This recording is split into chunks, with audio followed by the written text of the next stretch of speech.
Hello everyone, இன்றைக்கும் உங்களை பார்ப்பது எனக்கு மிகுந்த சந்தோஷம். இன்னைக்கு நம்ம பார்க்க போகிற வாக்குத்தத்த வசனம் ரோமர் 8:1 இருக்குது. அது என்னன்னு பார்ப்போமா? கிறிஸ்து இயேசுவுக்குட்பட்டவர்களாயிருந்து மாம்சத்தின்படி நடவாமல் ஆவியின்படியே நடக்கிறவர்களுக்கு ஆக்கினை தீர்ப்பில்லை.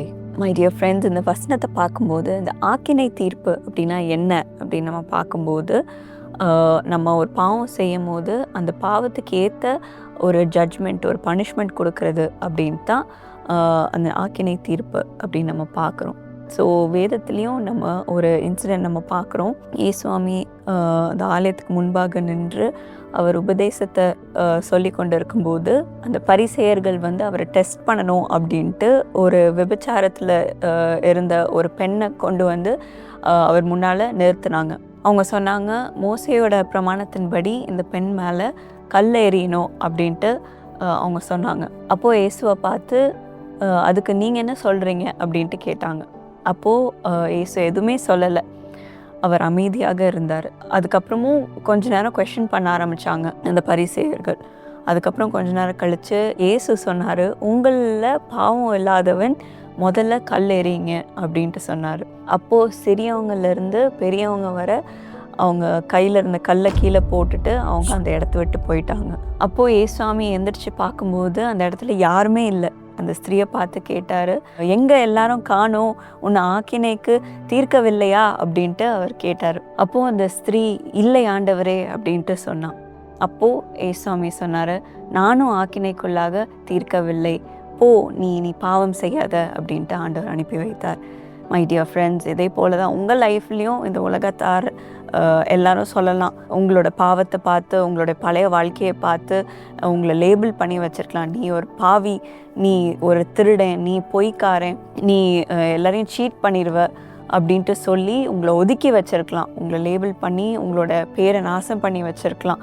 உங்கள் இந்த சொசைட்டிலே சேர்க்காமல் உங்களை தள்ளி வச்சுருக்கலாம். ஆனால் இயேசுவாமி சொல்லுகிறார், போ, நீ பாவம் செய்யாத, நான் உன் கூட வாழ வேண்டுமானால நீ இந்த பாவத்தை எல்லாவற்றையும் விட்டு என் கூட நீ வாழ அப்படின்ட்டு ஆண்டவர் கேட்குறார். ஆண்டவர் கூட வாழணும் அப்படின்னா நம்ம எல்லா பாவத்தையும், நம்ம ஆசைகள், நம்ம யோசனைகள், நம்ம செய்கிற காரியங்கள் எல்லாவற்றையும் விட்டு ஆண்டவர் இடத்துல நம்ம வாழும் பொழுது, அவர் இடத்துல போகும்போது ஆண்டவர் நம்மளை ஒரு புது சிருஷ்டியாக மாற்றுகிறார். நம்ம பாவத்தெல்லாம் அவர் நினைவில் வைக்கல, ஆனால் எல்லாவற்றையும் அழித்து போட்டு அவர் நமக்கு ஒரு புது வாழ்க்கையை கொடுக்கிறார். எப்போல்லாம் அந்த பாவம் செய்யணும் அப்படின்ற எண்ணங்கள் வருதோ அதை மேற்கொள்ளவும் ஆண்டவர் பலன் கொடுக்கிறார். ஸோ இன்றைக்கு ஆண்டவரோட ஒரு புதிய வாழ்க்கையை நம்ம வாழ்கிறதுக்கு நம்மளுடைய வாழ்க்கையை ஒப்பு கொடுப்போம். ஆண்டவர் நம்மளை அவருடைய பிள்ளையாக அழைக்கிறார். ஒரு பாவியாக அழைக்கலை, ஆனால் அவருடைய பிள்ளையாக அழைக்கிறார். இன்றைக்கும் அவரோட ஒரு உறவை வைக்க வேண்டும் என்று இந்த பரிசுத்தமான வாழ்க்கைக்கு ஆண்டவர் உங்களை அழைக்கிறார்.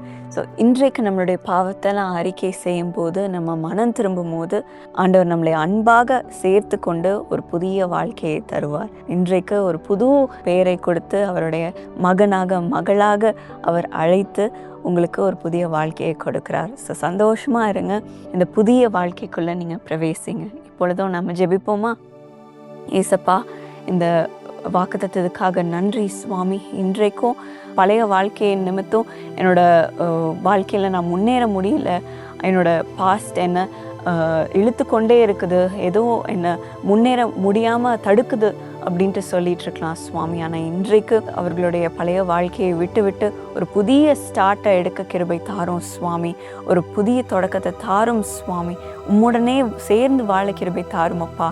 இன்றைக்கு எல்லாவற்றையும் அறிக்கை செய்து அவர்கள் பாவ பழக்கங்கள், ஆசைகள், யோசனைகள் எல்லாவற்றையும் அவர்கள் விட்டு உம்முடனே வாழ கிருபை தாரும் அப்பா. ஒரு பரிசுத்தமான வாழ்க்கையை வாழ கிருபை தாரும் சுவாமி.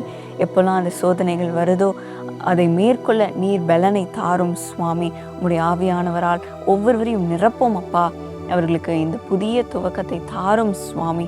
இன்றைக்கு உடனே சேர்ந்து ஒரு உறவை வைத்து கொள்ள கிருபை தாரும் அப்பா. இந்த பாவத்தை இனிமேல் செய்யாமல் இருக்கிறதுக்கு பலனை தாரும் சுவாமி. ஒரு புதிய ஸ்டார்ட்டை கொடுத்ததுக்காக ஸ்தோத்திரம் அப்பா. இன்றைக்கு உம்முடனே சேர்ந்து வாழ கிருபை தாரும் அப்பா. எல்லா விதமான ஆசீர்வாதங்களும் அவர்களை தொடரட்டும் அப்பா.